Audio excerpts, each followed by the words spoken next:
dan tentu anak kandung Kementerian Desa, Pembangunan Daerah Tertinggal dan Transmigrasi, para pendamping desa. Terima kasih saya khusus kepada Pak Bupati Magetan, anak-anak kandung Kementerian Desa di Magetan ternyata diperhatikan. Sudah selama ada pendamping desa, baru sekali-kalinya kegiatan pendamping desa dihadiri Bupati ya pada saat Pak Suprawoto ini. Bapak Ibu sekalian yang saya hormati, hari ini memang salah satu target pembangunan dan program-program nasional termasuk pada level desa adalah pemulihan ekonomi nasional pasca COVID. Pemulihan berbagai dampak COVID yang kita alami.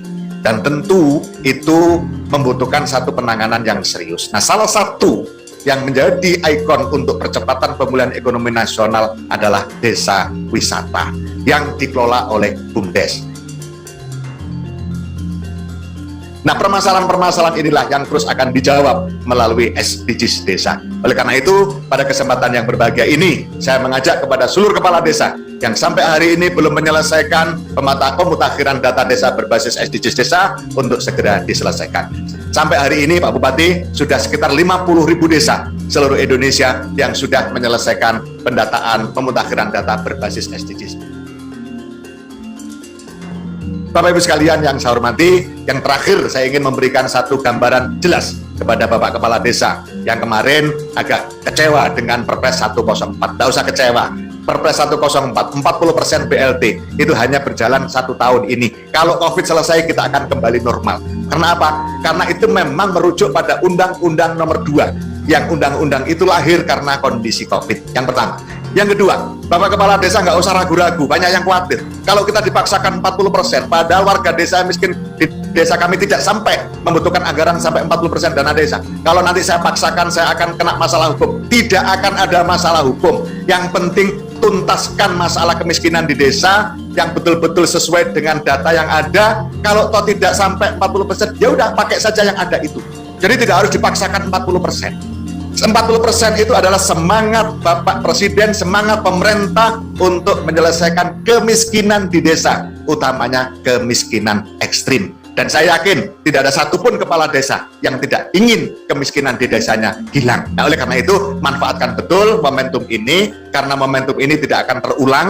Jadi mumpung ada momentum bagus, detailkan data tentang warga miskin, salurkan BLT dari dana desa sesuai dengan porsi yang ada. Kalau toh tidak sampai 40%, tidak apa-apa, jangan dipaksakan.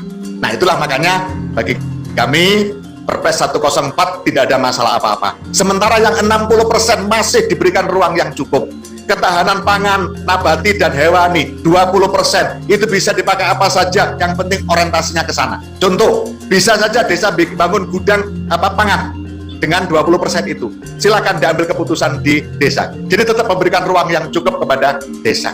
Sementara yang 8% sudah pengalaman kemarin. Nyatanya desa yang 8%-nya tidak terpakai karena desanya sehat, tidak ada COVID, menjadi normal kembali. Nah, itu artinya Bapak Ibu sekalian, para kepala desa, kebijakan Perpres 104 adalah betul-betul kebijakan yang berpihak kepada kepentingan rakyat, warga masyarakat desa, utamanya warga masyarakat desa yang miskin, utamanya yang miskin ekstrim.